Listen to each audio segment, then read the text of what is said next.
Okay, so the topic today, as we kind of touched on at some point in the last few weeks while we were doing those citizenship questions, I think I mentioned once or twice the Federalist Papers. We're going to talk about the Federalist Papers, which are papers, they were letters to newspapers that three people, three of the founding fathers, wrote to publicly share the arguments in support of the Constitution.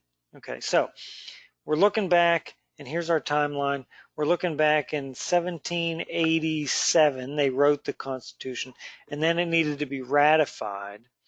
So I think 1789 was when it was finally officially ratified.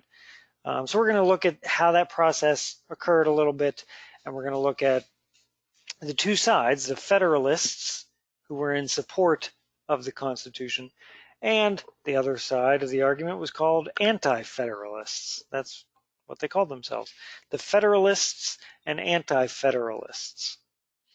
So we'll look at that.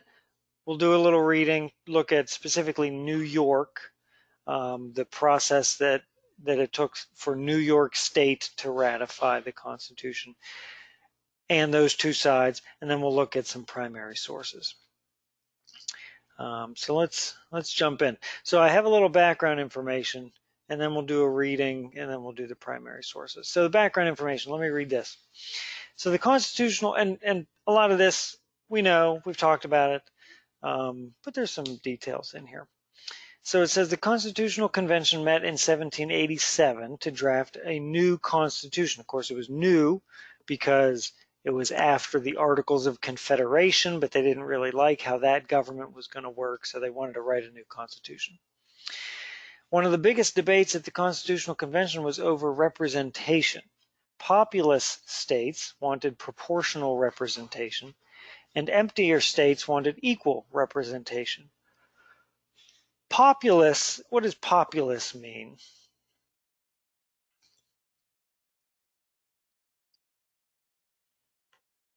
I understand, but I can't explain this in English. Well, how can we explain it? Populous, probably states with big population, no? With big population, yeah, with a lot of people. It's very populous, it's very populated.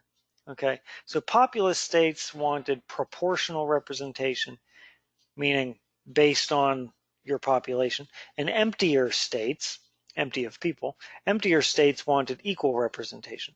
The Great Compromise, and I put it in bold because that's what they called their compromise, the Great Compromise solved the problem. Congress would have two legislative houses. We've talked about this. A Congress with two senators. Oh, well, that's all right. Shouldn't be Congress. A Senate, right, with two senators from each state, and a House of Representatives with one representative for every, at that time, one representative for every 30,000 people. Okay.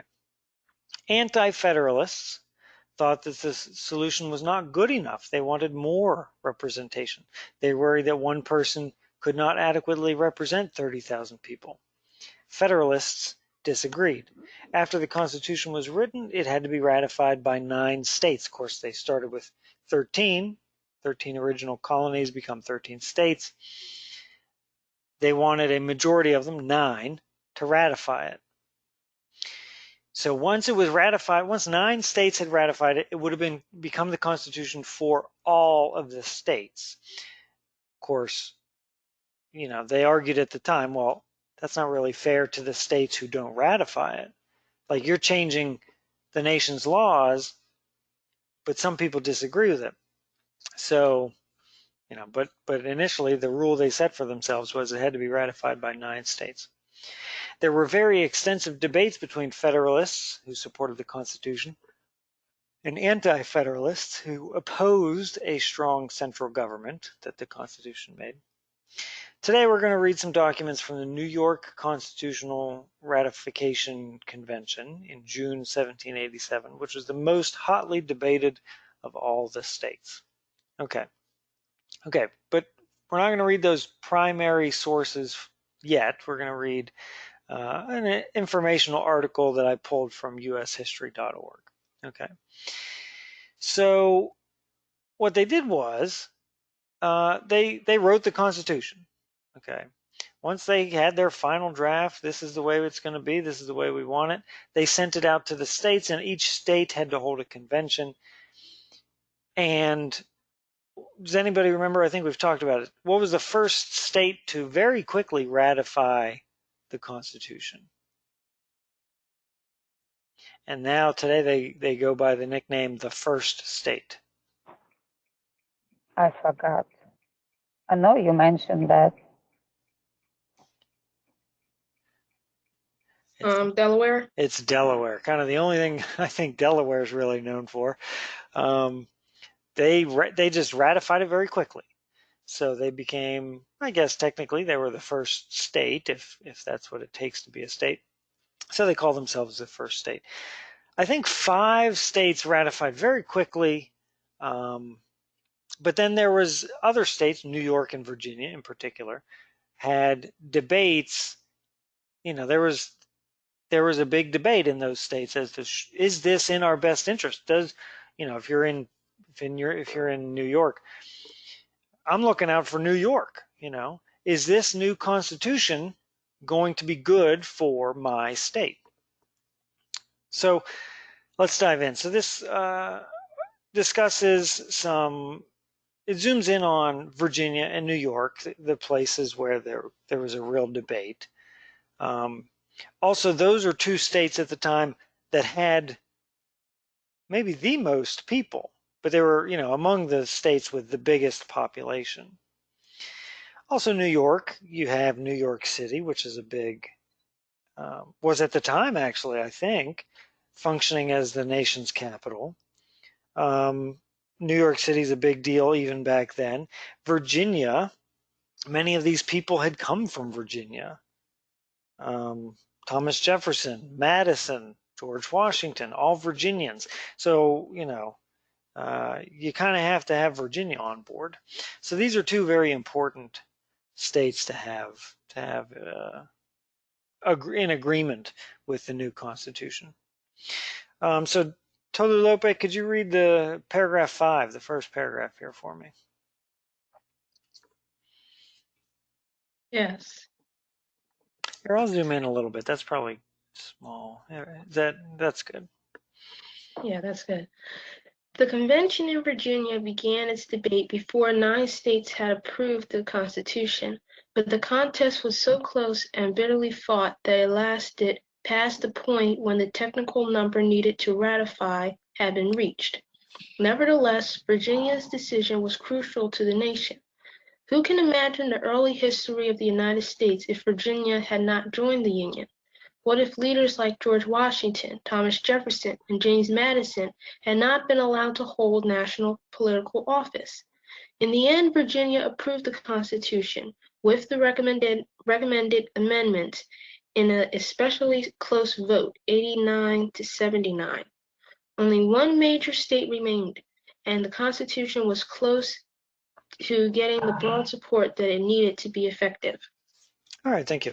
So Virginia started, the convention in Virginia started before 9 states had ratified, but it went on, and so during their convention, state number 9, whatever it may have been, ratified. So the Constitution was ratified, but they decided that we can't really, this wouldn't be a really fair process if states didn't vote to ratify. So they really wanted to keep going, keep pushing, have every state ratify the Constitution.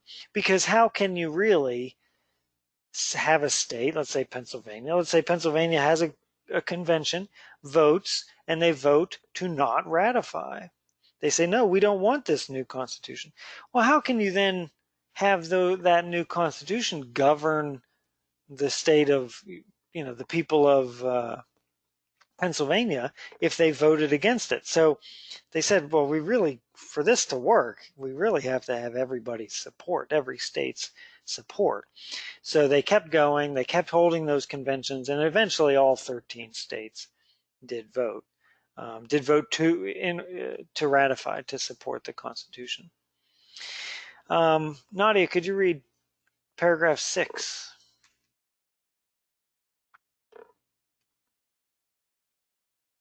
Are you home? Are you driving now, or can you read?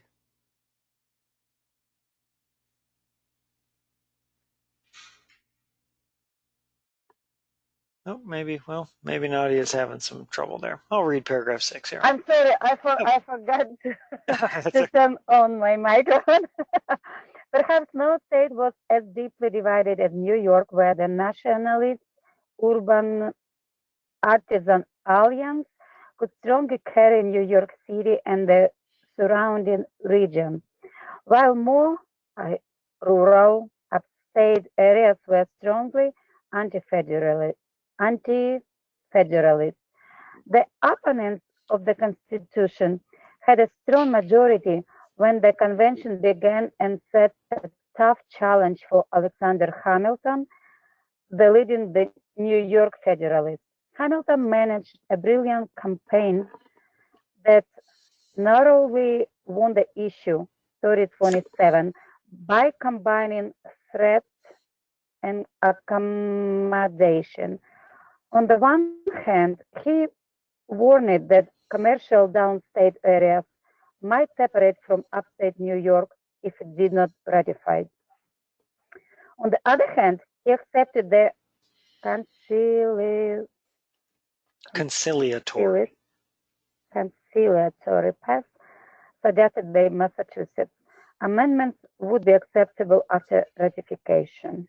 Okay, thank you. So there's a lot going on there. So they show the two parts of New York, and this is still true today. You have New York City, but then you have the rest of New York State, which is very different than New York City, right? So you have the Nationalist Urban Artisan Alliance. An artisan is a person who makes something. So those people are in New York City.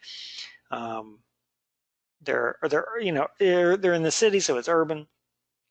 And then you have the surrounding region around New York City. And then you have rural, upstate areas that were anti-federalist. So rural means like out in the countryside, not in the city. Okay, so very different, and that's still true today. You have two very different parts of New York. You have New York City, and then really the rest of the state that doesn't, those people don't live in New York City, they don't travel to New York City, their lives are very different than the people in New York City. So New York State is a very interesting place. So Alexander Hamilton, the leading New York Federalist, wants to have the state vote to support, the Federalists to support the Constitution. So he comes up with a campaign, a way of doing things by combining threat and accommodation. When you accommodate somebody, you do what they ask. Okay.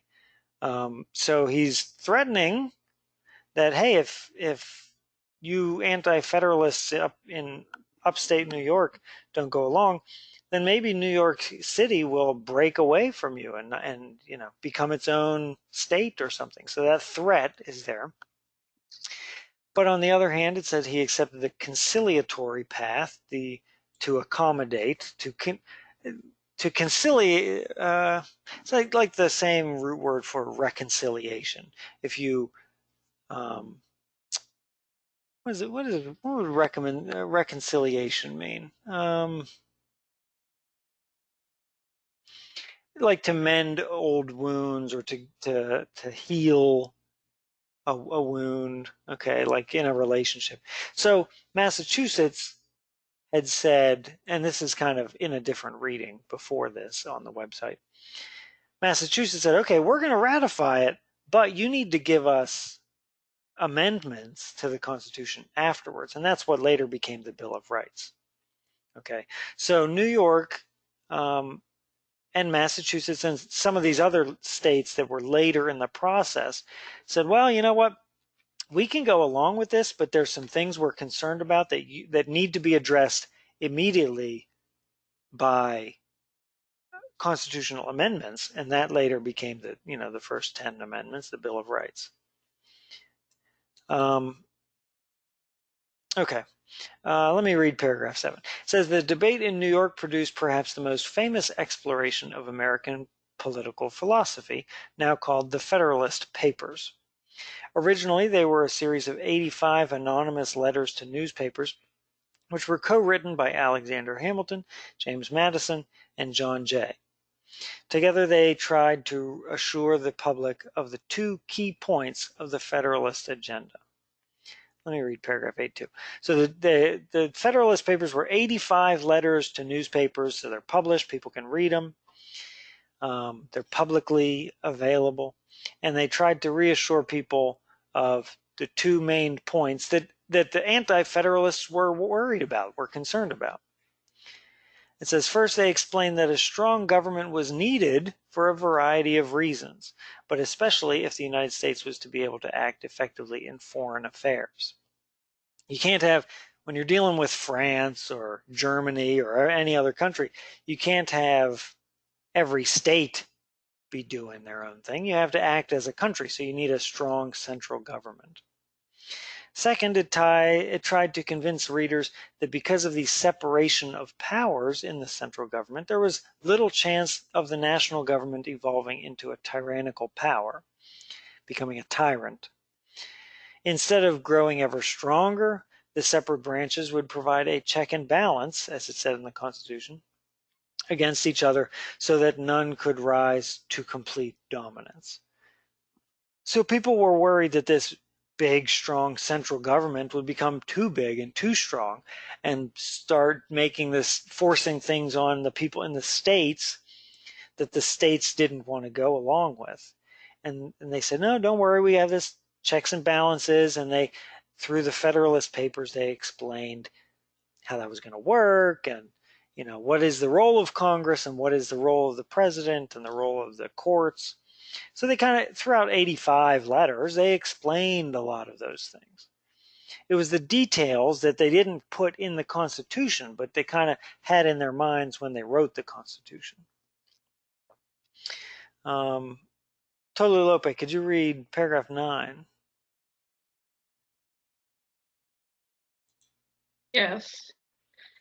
The influence of these newspaper letters in the New York debate is not entirely known, but their status as a classic of American political thought is beyond doubt. Although Hamilton wrote the majority of the letters, James Madison authored the ones that are most celebrated today, especially Federalist number 10. Okay, so each one was, they're essays, so they're focused on a particular idea or question or concern. I don't remember what Federalist number 10 is. There's some that are more famous, and it says that James Madison authored the ones that are most celebrated, most famous today. We call him, James Madison was the father of the Constitution. He ended up writing a lot of the text, actually writing the Constitution. Of course, they all, sitting in that convention, they all thought of the ideas together and debated them. But James Madison, he came up with a lot of the ideas too. So, his opinion or what he's saying later on about it in these essays, it really matters. Because even though the Constitution is pretty vague about a lot of things, the Federalist Papers give us a glimpse into what they were thinking. Nadia, could you read paragraph 10? Here, Madison argued that a larger republic would not lead to greater abuse of power, as had traditionally been thought, but actually could work to make a large national republic a defense against tyranny. Madison explained that the large scope of the national republic would prevent local interests from rising to dominance, and therefore the larger scale itself limited the potential for abuse of power.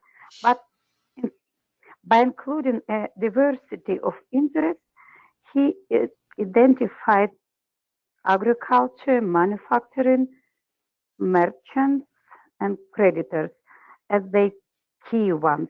The different groups in a larger republic would cancel each other out and prevent the corrupt interests from controlling all the others. Okay, very good. So he said, well, actually, let me read paragraph 11 and then we'll talk about this idea. It says, Madison was one of the first political theorists to offer a profoundly modern vision of self-interest. People are going to do what's good for them, their self-interest, as an aspect of human nature that could be employed to make government better rather than more corrupt. In this, he represents a key figure in the transition from a traditional Republican vision of America to a modern liberal one where self-interest has a necessary role to play in public life. Okay, so Madison, I guess that's actually the idea in Federalist number 10, actually, come to think of it. He's arguing that people are going to do what's good for them, right? They're going to vote for things that are going to be good for them, keep them safe, help them make money, help them live a happy life, right? Them and their family, and people like them. So he says that the interests, the groups, here when he means interests, he means like people in a group, are going to act as groups, perhaps. You'll have the agriculture people, the manufacturing people, the merchants, the creditors, bankers.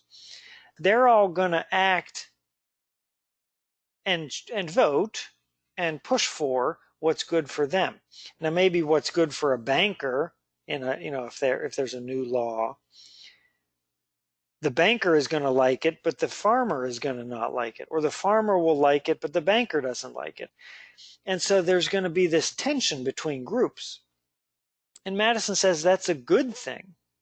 If we have a big republic with lots of people and lots of different groups that are acting to protect themselves in their own self-interest, that's a good thing, because it means on average the new law that comes out, whatever, will be good for most Americans. Okay, so he's saying people are going to act in their self-interest, which, back in the Roman Republic, they would have said, well, people need to not be selfish, and a perfect democracy works when people are not selfish. And Madison says democracy is going to work because people will be selfish, as long as nobody's breaking the rules. If it's within democracy, democracy will work fine when people are selfish and acting in their self-interest. Now, why might this not be true today? What has changed? Do you know? What's changed since then? What do we have now in our political system that they didn't have then? You have any idea? No. Well, let me tell you, they ratified the Constitution. The Federalists and Anti-Federalists stayed around. That view, that label of I'm a Federalist or I'm an Anti-Federalist, it was a new thing when they started ratifying the Constitution, because people had a view, they were for it or against it. But those two labels, those two groups stuck around. So then you have George Washington become the first president, and he serves for one term and then steps down. And then Thomas Jefferson comes in, and he's a Federalist, and he's running against, and there's other people that are against him that are anti-Federalist. And George Washington gave his farewell address, and it's very famous, and I actually have a reading. Maybe we could do that sometime. George Washington's farewell address. Everybody likes, even at the time, everybody loved George Washington, very well respected. There's a reason that they chose him to be the first president. Well respected. His farewell address, which he gave a speech and then it was published in the newspaper and everywhere, said, be careful of these political parties that are coming up. You have Federalists and Anti-Federalists. It's a new thing. He's like, I don't like it. This political party type of thing, type of attitude, is a bad and dangerous thing for America. Because people will put that label on themselves and say, I'm a Federalist, and I'm going to vote with all the other Federalists because that's what the Federalist Party says. Well, today we don't have Federalists and Anti-Federalists anymore. They disappeared, and they've been replaced. There's been other various political parties over the years. They come and go. And today, and for a long time, it's been the Republicans and the Democrats. And part of, the worst thing, the least good parts of our government and our political system can come from those two parties being so hardcore against each other. And people, citizens, don't really think, well, do I like this law? They just think, or, do you see something in the news or President Trump says something, and people say it's good or bad? They're not even thinking for themselves anymore. They just think, what does my party think? And I'll do whatever the party says, Republican or Democrat. And so even George Washington, over 200 years ago, said, hey, this is dangerous. And Madison said, well, this is good. You have all these different people, all these different interests. But he viewed the self-interest as very small, very narrow. The farmers are going to think about themselves, and the manufacturing is going to think about themselves. Merchants are going to think about themselves. But then you have these political parties that are much bigger than just farmers or manufacturers or merchants or bankers. And so it's changed over the years. Federalist number 10 says, oh, these political factions, as they call them, he wasn't thinking political parties, but these political groups are good because they're going to argue with each other, and what comes out will be the best thing.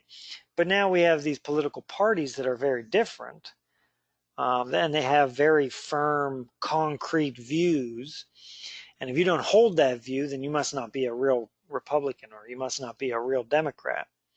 And so things are very tight and very narrow.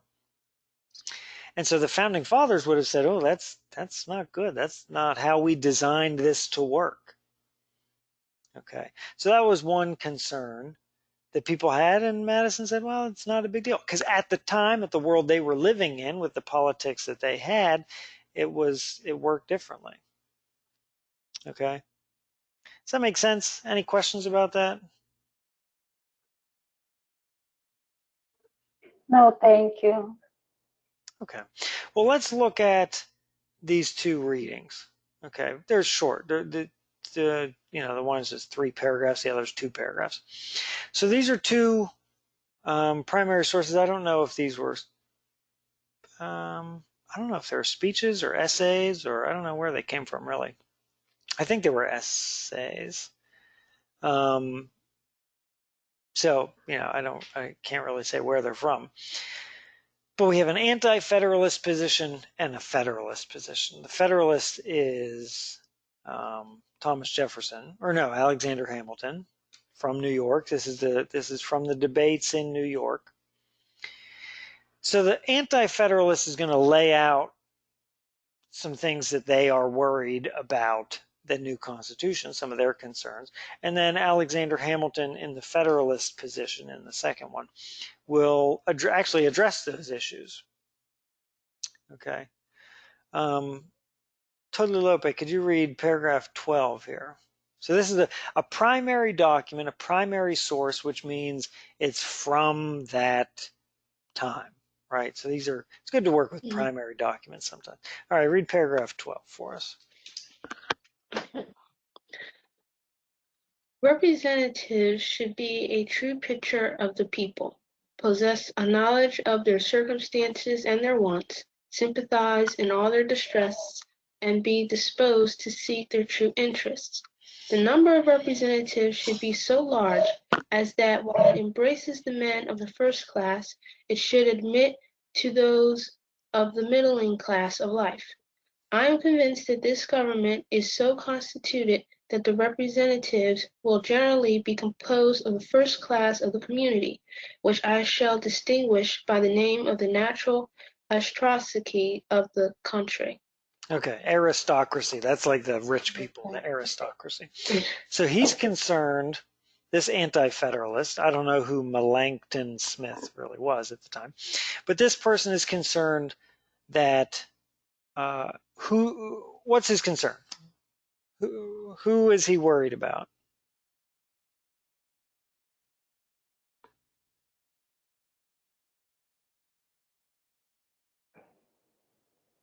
He says the number of representatives, so they're debating how big the government should be, how many people in Congress.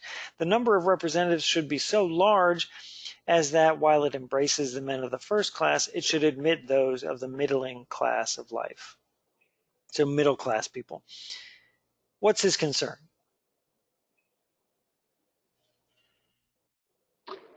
He wanted all classes of our country, society will be represented, will have representatives.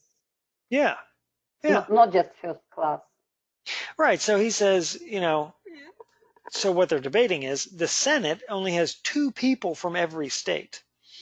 Well, if you're only electing 2 senators per state, those senators are probably going to be the rich and wealthy and powerful people who already have all the they're more educated, they're more wealthy, they're probably going to be elected senators. So, okay, Senate aside, but so he's debating the representatives in the House of Representatives. He says there should be a big number, many people from each state, proportional to population, but a lot of representatives, so that, yeah, you'll have the aristocracy, the first class people, the rich and educated people, but also get those middle class people in there, the workers, because, make it enough that those middle class people can be elected and, run for those offices and be elected for the office. Paragraph 13, let me read, says, in every society, same guy here, in every society, men of this aristocratic class will command a superior degree of respect, and if the government is so constituted as to admit but few to exercise the powers of it, it will, according to the natural course of things, be in their hands. So if it's a few people, it's going to be the aristocrats, the rich people. Men of the middling class who are qualified as representatives will not be so anxious to be chosen as those of the first. When the number is so small, the office will be highly elevated and distinguished. The style in which the members live will probably be high. The circumstances of this kind will render the place of a representative not a desirable one to sensible, substantial men who have been used to walk in the plain and frugal paths of life. So there he says, if it's just a few people represented, if there's only a few elected spots, then it's going to be the rich people. They're going to live a rich life. And the average worker, middle class person isn't going to be interested in getting into government. They're not going to be interested in living that high style life. They're not going to have the money to do it. And so the average person, the sensible, substantial men who are used to walk in the plain and frugal paths of life, aren't going to be interested in entering government. And so their voices won't be heard. Their interests won't be represented. Okay, Nadia, can you read? And this third word is yeoman. A yeoman is like a farmer. A yeoman. I want to read paragraph 14. A substantial yeoman of sense and discernment will hardly even be chosen. From these remarks, it appears that the government will fall into the hands of the few and the great. This will be a government of oppression. The great consider themselves above the common people, entitled to more respect, do not associate with them. They fancy themselves to have a right of preeminence in the everything. Good. Okay. All right. There's actually some good vocabulary words there. Preeminence is like the rich people here. It says they fancy themselves to have a right of preeminence in everything.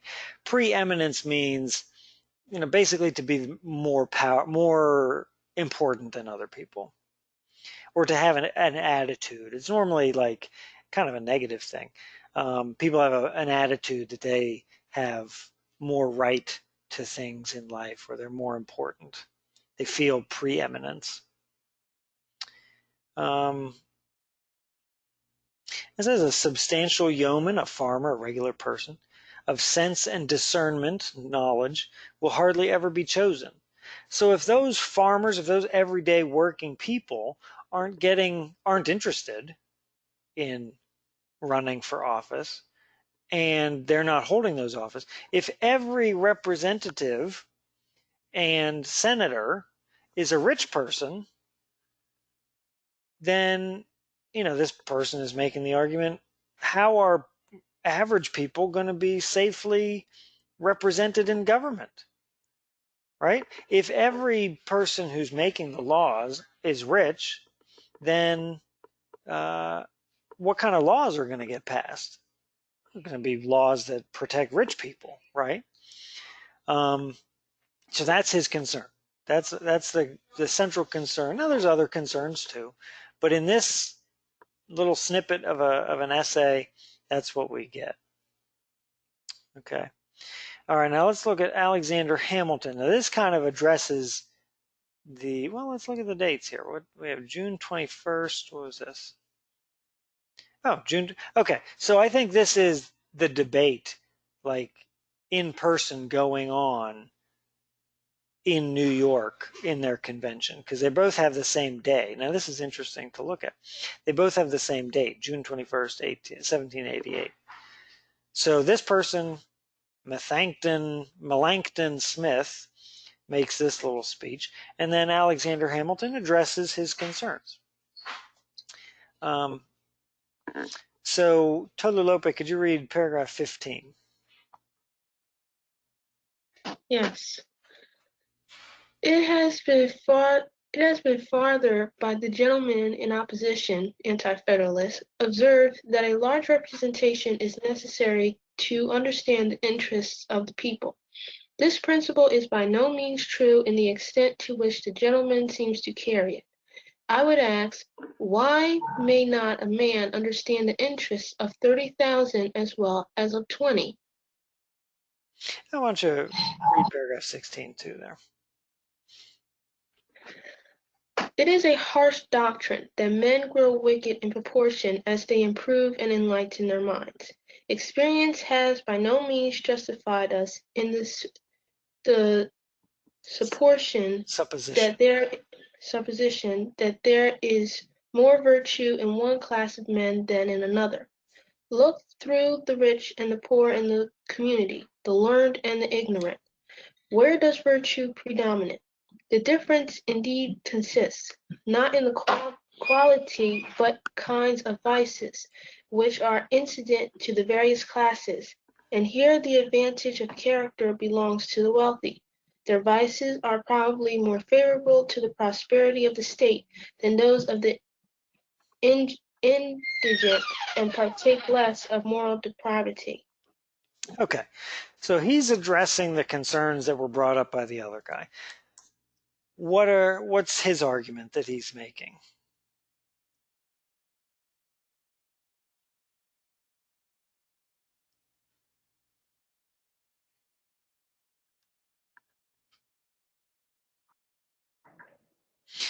He says, just to make sure they understand interest of all people.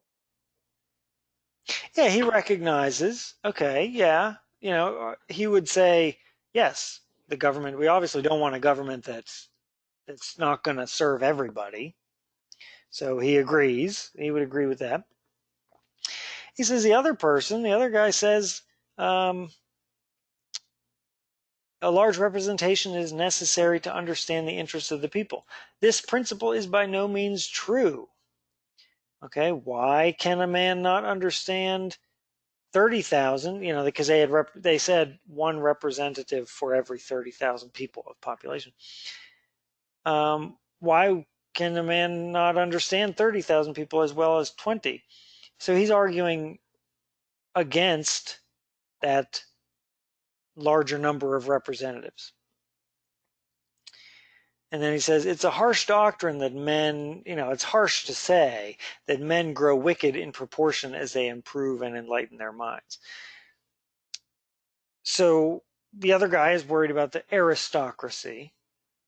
And the aristocrats, the wealthy, the educated, the high class people, you can't trust them. They're not gonna look out for the average worker, right? He's like, they're wicked. You can't trust them. And Hamilton says, well, why? Why would that be true? Experience has by no means justified us in the supposition. When you suppose something, it's a supposition that there is more virtue in one class of men than in other. So he's saying there's good people everywhere and there's bad people everywhere. Look through the rich and poor of the community, the learned and the ignorant. Where does virtue predominate? So he's saying there's good people and bad people, both rich and poor. So let's look. And a couple of good vocabulary words. Supposition is good. When you suppose something, that is your supposition. You are supposing it. Indigent, kind of a fancy word for just poor people. The indigent. Moral depravity, when you are depraved, you lack something. So moral depravity would be people who lack morals. Okay. I think we kind of touched on all these discussion questions. We know Hamilton's position on representation, Smith's position. So which of these two arguments, the first or the second, was comfortable with the Constitution as it was written?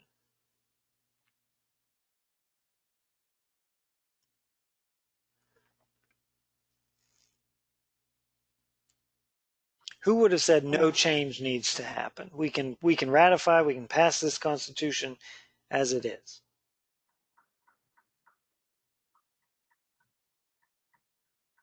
I did not get it, I'm sorry. I understand the question, but this article is really hard for me to understand everything. I have to read it over and over. Yeah. Well, I mean, primary sources are tough because these people, they speak a little bit differently than we do. Their sentences tend to be much longer than we do these days.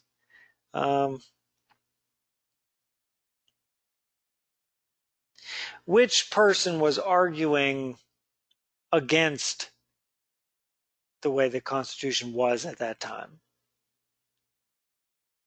Who said there needed to be change? The first person or the second person? The first person. Yeah, the first person. Right. The first person was saying this isn't good enough the way the Constitution as it was delivered to the states for them to vote on. He said, I don't like this. We need more representatives so that each person, and Hamilton says the number 20,000. Maybe that was something that they were discussing in the room when they gave these speeches. Maybe they were saying, well, instead of 30,000 people, let's do it one representative for every 20,000 people. That way you can get a better feeling for the people in your town, and maybe that's what they were discussing. So the first person, Melancton Smith, an anti-federalist, was saying, well, I'd still like to see these changes. This isn't good enough. I don't like this about it. And Hamilton is a federalist, and he's saying the Constitution's good. We can pass it.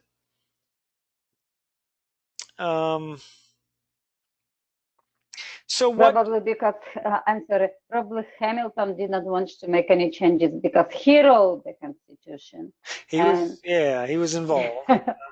he actually, he put there everything what he wanted Yeah, already. right. So obviously those people are going to be those founding fathers that were there at the Constitutional Convention. Um, they they probably liked it the way it is because they wrote it, right? Um, okay, so based on these two arguments, these two speeches, generally speaking, what type of people do you think were Federalists and anti-Federalists? What type of people do you think were Federalists?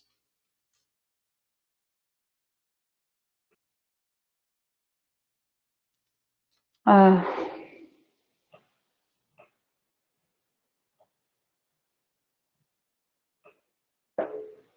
Well, think about what they said. The average rich person or aristocrat, the high class, high culture people with education and wealth, the aristocrats of society, do you think they were Federalists or anti-Federalists?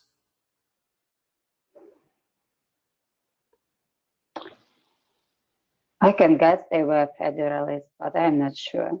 Yeah, Federalists. And because we can say that by the first reading, for the first primary source speech we looked at, Melancton Smith, he's saying that you can't trust the aristocrats. He's an anti-federalist, saying, well, all people, that middle class, the working class, needs to be represented.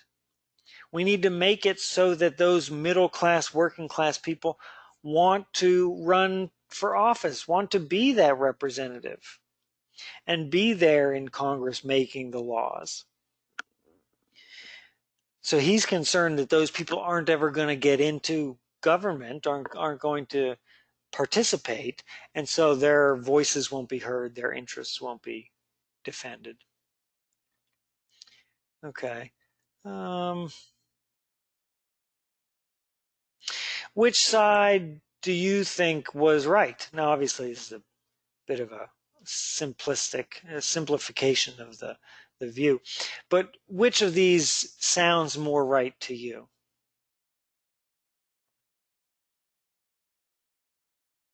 I agree that everyone's supposed to have some representative in the government. Everyone is married. Mm-hmm. Yeah, you have now, Nadia. I'm going to say something. I could be totally wrong here. But in Russia, you have the oligarchs, right? Those super rich people, and it's almost like they are running the government. They are running the country. So that's kind of like a version of this argument, and it happens throughout Actually, history. yes, you're right. Yeah. It's really hard to get to the government there. Even if they say like it's everyone can run, but we know the truth. Actually, you have to pay big amount of money to get to the some kind of Senate. They call it differently, but you really have to pay, not officially, like under the table, Mm-hmm. but there is no chance for poor people to get to the government. And we see even the parties are changed, but we see the same faces there. Mm-hmm. Mm-hmm. Yeah. Let me. I'm gonna Google something here real quick.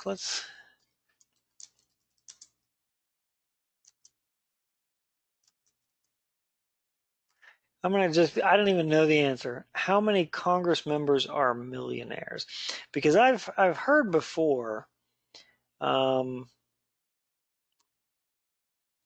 that well, I mean, yeah, same thing in the United States. To become a member, to run successfully, become a member of Congress, um, you have to uh, be very rich, right? And well connected. You have to have a high level of education. It helps to be well connected in that aristocratic um, level of society. I'm not seeing anything great here. So this article starts with the idea, somebody says on Facebook, so I'm not, that's not a great starting point, but they say 50% of Congress is made up of millionaires. So then what do they argue? What do they find?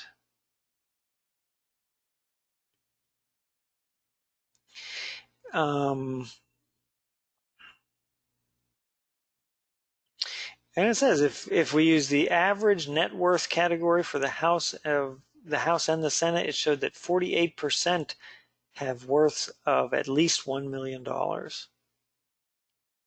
So 50% of Congress, the Senate and the House, are millionaires. Although they do it another way, and they say 39% are millionaires. Which, one way or the other, yeah, a lot of Congress is those aristocrats, those millionaires. Now, does that mean they're bad people? No. Does that mean they're gonna make laws that are unfair to poorer people, to average people? No. But it is, it's interesting. I think it's something to take note of. And it's something that they were arguing about even before they ratified the Constitution. I think it's the same argument, and it's something to be aware of as we in America choose who's going to represent us this year in a presidential election, and also that same day we'll vote for senators and representatives across the country. You want to make sure those are people who are going to look out for your interests. So it's interesting that same argument was happening 200 years ago. Okay, so that's the Federalist Papers.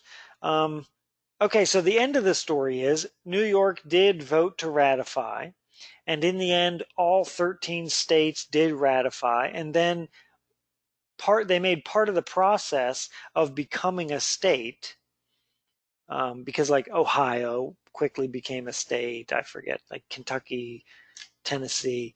As the country expanded westward, every new state, part of becoming a state of the United States, part of entering as a state in the United States, was you had to vote to ratify your state, territory to become a state, had to ratify the Constitution.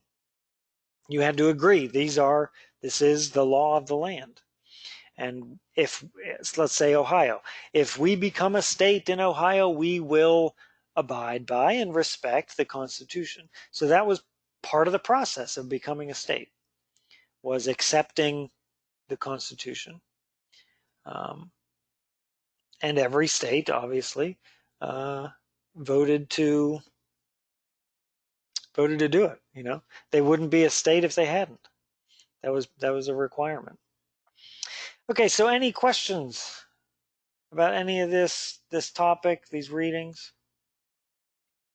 No, thank you. I just want to get this paper to read it again, over and over. Okay. Yeah.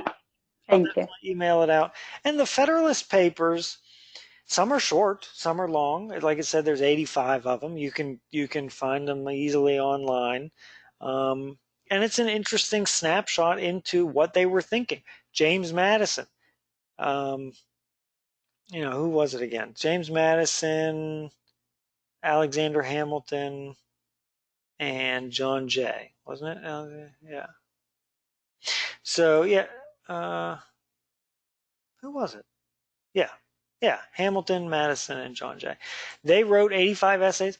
They're fairly readable. Again, you can find them anywhere online, and it gives you a clue as to what they were literally thinking, what their views were when they wrote the Constitution. And I think people, judges rely on it.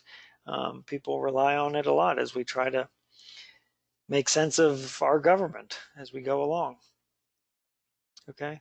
Totally Lope, do you have any questions? No, it was very good. Thank you. Okay, super. Well, I will email this out later this afternoon, after lunch, and yeah, we'll talk to you next week. Take care and have a good week. Yes, Thank you you do. so much. Have a Thanks. great week. Bye. All right, And bye-bye. thanks for Be safe, logging in. everyone. I appreciate it. You guys log in every time. I hope you're finding that it's valuable and beneficial for you. Yes, Oh, thank yes, you. sure. Thank All you. right. Have a great day. Bye-bye. Bye.